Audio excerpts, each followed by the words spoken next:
প্রত্যেকটা বাড়িত লাউড স্পিকারে কথা কোয়ার একজন মানুষ থাকে, আর আমার বাড়িতে সেই মানুষটা হয়েছি আমি।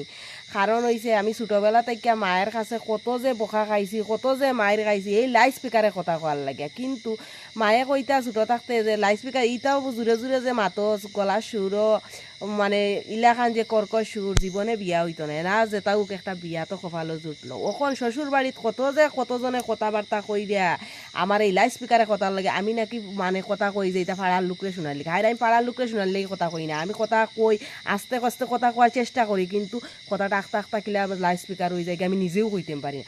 চেষ্টা তো আমি করি, কিন্তু তারা কথায় কথায় মানে কইবা যে জন্মের সময় মধু দেওয়া হয়েছে না নি, না আমার মধু দেওয়া হয়েছে না, আমার লঙ্কার গুঁড়া দেওয়া হয়েছে, ইতার লাগে আমি চেষ্টা করি কিন্তু পারি না, তো কিতা করমু।